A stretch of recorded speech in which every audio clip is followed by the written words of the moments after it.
नमस्कार, मैं हूं गुलाम अंसारी। आप देख रहे हैं BRN भारत न्यूज। जब हमारे खास मेहमान हैं जो किसी जान पहचान के मोहताज नहीं है, उन्हें प्रदेश से लेकर पूरे जिले से लेकर हिंदुस्तान में लोग जानते पहचानते हैं। आज सबसे पहले यहाँ पे जो दौड़ कमेटी या दौड़ कराई और जो इतनी अच्छी व्यवस्था की थी आज, उसको मैं धन्यवाद देना चाहता हूँ। और आए हुए बच्चे सभी बच्चों को मैं अपनी शुभकामनाएं, अपने आशीर्वाद दिया। और जो आज देखा प्रोग्राम और जो मैं उस पे ज़्यादा ध्यान दिया कि बच्चों को जो बताया कि मैंने जो जैसे किया हूँ, जो संसाधन का उपयोग किया हूँ और उसके जरिए एक हिंदुस्तान ही नहीं विश्व में जाकर के एक परचम लहराया और हिंदुस्तान के लिए पदक जीत के लाया। और यहाँ पे राष्ट्रीय और अंतर्राष्ट्रीय स्तर पे 40 मेडल, जिसमें 20 गोल्ड, 11 सिल्वर, 9 ब्रांच जीते और कई ऐसे रिकॉर्ड, कई से इतिहास बनाए जो जल्द शायद ही टूटे। तो मैं चाहूँगा, मैं आज बच्चों को बताया कि मेरा रिकॉर्ड तोड़िए। मैं जो गरीब बच्चे या गांव देश के पिछड़े के उनको 2 लाख, और जो आर्मी, रेलवे या कोई अन्य दूसरा रिकॉर्ड मेरा तोड़ेगा तो उसको 1.5 लाख रुपए दूंगा। मुरलीधर जी, सबसे बड़ा सवाल आपके साथ चुनौती ये है कि जिस तरीके से आप तमाम लोगों के बीच जाते हैं और लोगों को जागरूक कर रहे हैं, विशेषकर खेल को लेके, एक आपका प्रोजेक्ट भी काफी दिनों से चर्चा में चल रहा है। तो क्या इस प्रोजेक्ट के माध्यम से आप लोगों को आगे जागरूक करेंगे या अन्यथा इसी तरीके लोगों को एक कार्यक्रम कर करके लोगों को जागरूक करने का काम करेंगे? जब तक प्रोजेक्ट पास हो गया है, मुख्यमंत्री जी ने तो काफी देर पहले ही साइन कर दिया था ऑर्डर, और बहुत पसंद भी आया मुख्यमंत्री जी को। लेकिन अभी किस कारण से सचिव स्तर पे कहाँ पे कैसे रुका है, वो तो आप लोग अगर पूछें, छानबीन करें। सुना अभी ऑर्डर काफी आ गया है DM साहब के पास माने ये चीज का, और हमें अभी बताया गया कि आपको सोमवार को मिलना है और चालू करना है जल्दी। तो प्रोजेक्ट चालू करते ही मैं सिद्ध करूंगा कि अब देखो, इस तरीके से अगर पहले किए होते तो आज मैं चाइना से आगे अब तक निकल चुका होता। अब मैं इस प्रोजेक्ट के जरिए गांव को, बच्चों को, खासकर हमारे गांव में शहर की अपेक्षा ज्यादा ताकतवर हैं, लेकिन उनको ध्यान नहीं दिया जा रहा। आज बताएं, किसी गांव में एक भी 400 मीटर का ट्रैक हो कहीं, तो मैंने तो 400 मीटर ट्रैक क्या, 11 प्रमुख खेल मैदान जो ओलंपिक में सबसे ज्यादा मेडल वाले माने ये गेम का है, उनको गेम का मैदान बनाऊंगा। और 400 मीटर का ट्रैक और स्विमिंग, तैराकी, जो कि तैराकी बहुत जरूरी है और हर गांव के तालाबों पे बन सकता है आराम से और ज्यादा खर्च भी नहीं लगेगा। तो सब जगह हर गांव में बनवाऊंगा। हर गांव के बच्चों को उठाऊंगा, 5 साल से ही उनको तैयारी कराऊंगा। और बाकी ये उनके डाइट और किट की व्यवस्था कराऊंगा। और जो ये खेल मैदान है, प्राकृतिक खेल संसाधन जो हमारे हिंदुस्तान के लोग उपयोग नहीं करते, जिसलिए संसाधन होते हुए भी हम मार खा रहे हैं, तो अब मार खा नहीं देंगे। ऐसा मजबूत करेंगे, ऐसा बचपन से ही कमांडो मैन बनाऊंगा कि गांव गांव का कमांडो मैन बन करके एक नई ऊंचाइयों पे जाए, अच्छे सर्विस प्राप्त करके और ओलंपिक जैसे खेलों में जाकर के हिंदुस्तान का नाम ऊंचा करे। ये मेरा। मुरलीधर जी, जिस तरीके देखा गया है कि जिस समाज से आप आते हैं, कैटेगरी से आते हैं, बिंद समाज से आते हैं, और बिंद के लिए तमाम जो है कि लोग लगे हुए हैं, संगठन के लोग लगे हुए हैं, तो क्या ऐसा देखने को मिल रहा है कि बिंद समाज उठ नहीं पा रहा है? अब बिंद समाज में, अभी बिंद में देखा और आप दूसरे जातियों में छानबीन करेंगे, इतने पार्टियां नहीं बनाए होंगे। 50 तो पार्टी, सब अध्यक्ष बनना चाहते हैं, कोई बिंद समाज के नाम पे, कोई और नाम पे, बिंद को ये उठाने के नाम पे। लेकिन सही तरीके से गांव में कोई आकर के गांव के मुसीबत परेशानियों को नहीं देखता और उनको उठाने के लिए अपने समाज के बच्चों को शिक्षा में, शिक्षा तो बोलते हैं कि शिक्षा शिक्षा शिक्षा, लेकिन कैसे शिक्षा प्राप्त करें, उनकी कैसे सुविधा दिया जाए, क्या व्यवस्था किया जाए, सरकार से कैसे लड़ भिड़ करके, कैसे आरक्षण के जरिए या अन्य तरीके से कैसे किया जाए, उस पे कम ध्यान है। क्योंकि कुछ दिन पहले से ये चर्चाओं में रहा है कि बिंद समाज को कुछ ऐसी तमाम कैटेगरियां हैं जिसमें SC की मांग चल रहा है, चाहे बिंद समाज हो तो और लोग की जो है कि जातियां हैं, तो एक सरकार पूर्व में तो चली गई, माननीय अखिलेश यादव जी की सरकार, अब योगी आदित्यनाथ की सरकार चल रही है।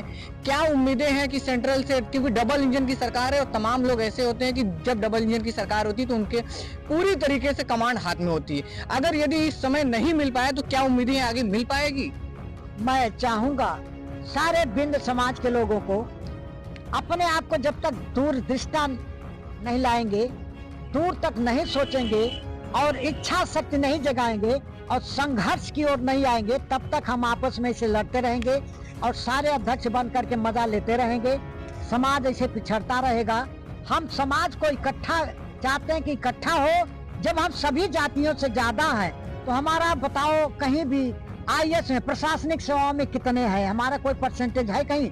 राजनीति में आज कोई एक मंत्री बता दे कि मैं तो चाहूंगा हमारा अभी कम से कम एक विधायक है इस सत्ता में, डॉक्टर विनोद बिंद, उनको कम से कम मंत्री बनाया जाए ताकि हमारे बिंद समाज के बारे में वो भी कुछ सोचे, उठाने के लिए कोशिश करें। इस बार क्या स्थिति होगी, क्या माहौल होगा?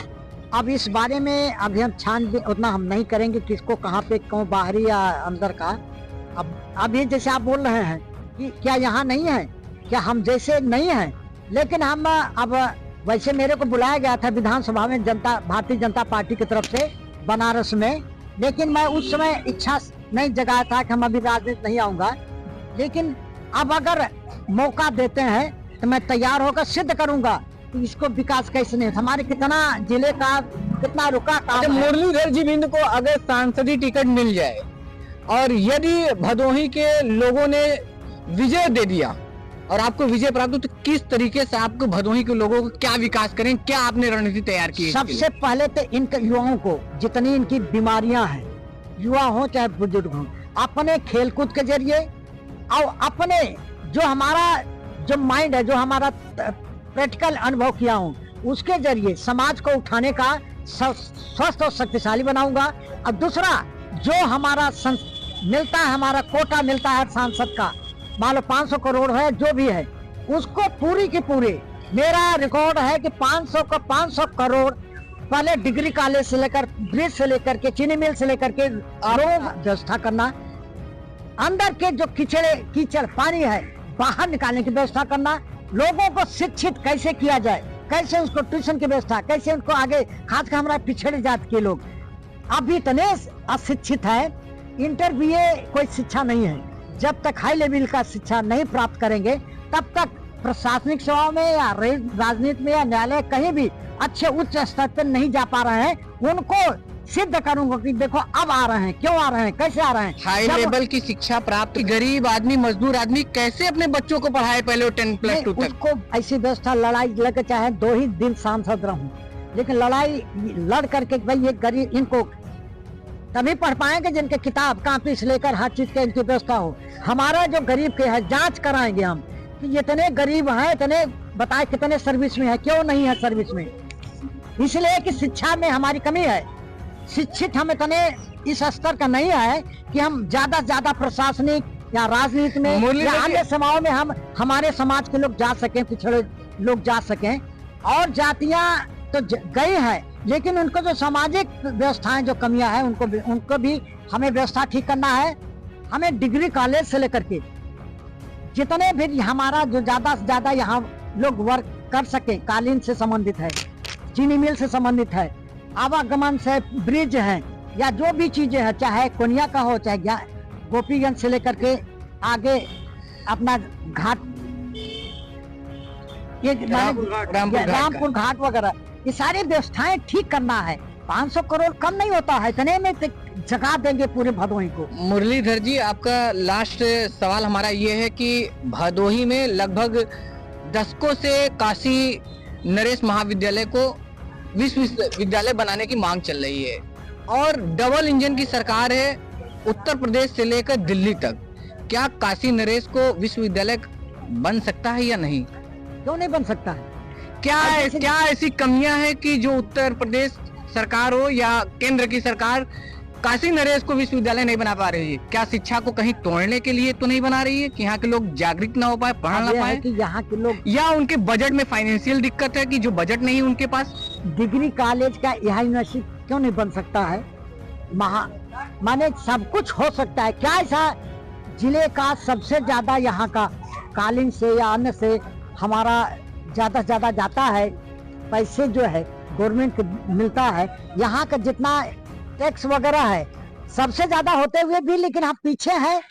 यहाँ की इच्छा शक्ति कमी है लोगों का। कहीं ना कहीं प्रतिनिधियों की कमी मानेंगे या जनता की कमी मानेंगे या मतदाताओं की कमी मानेंगे, वोट का मतदान देने वालों की कमी मानेंगे, क्या मानेंगे आप? अब तक जितने भर थे लोगों को लुभा लुभा के या क्या क्या करते रहे, क्यों नहीं कर पा रहे हैं, क्या नहीं करते। अब हम इनके अब ज्यादा अब आप बोल रहे थे समय कमी है, नहीं तो मैं अभी हमारा जो प्रोजेक्ट है मैं क्यों भदोही को केवल लिया, इसलिए लिया कि पहले अपना भदोही उठाऊंगा, फिर पूर्वांचल, फिर स्टेट को ये प्रोजेक्ट ले जाऊंगा, फिर बाद में नेशनल। भदोही किस लिए कि क्योंकि हमारा जन्म स्थान है, हमारा भदोही हर मामले में कम कम खेल के जरिए इतना आगे जाए कि हमारा हर घर से सर्विस में हो। ये हमारी इच्छा है कि हमारा खेल के जरिए ज्यादा से ज्यादा अभी मैं ला रहा हूँ प्रोजेक्ट को, अभी सब जगह गांव गांव ले करके और इसके जरिए उठाऊंगा। भले सांसद का या जो भी है उसके जरिए ना हो, लेकिन अपने कम से इसके जरिए तो उठाऊंगा। हमारे साथ मुरलीधर बिंद जी थे, तमाम जो है कि सामाजिक कार्य कर रहे हैं और तमाम जगह लोगों को जाकर जागरूक भी कर रहे हैं और कुछ ऐसे अपने मुद्दे को रखे हैं इन्होंने, राजनीतिक मुद्दा रहा हो, चाहे बच्चों खेल के मुद्दे रहे हो और चाहे जिले का मुद्दा रहा हो, तमाम बातें हुई। देखते रहिए हमारे साथ BRN भारत न्यूज। मैं हूं गुलाम।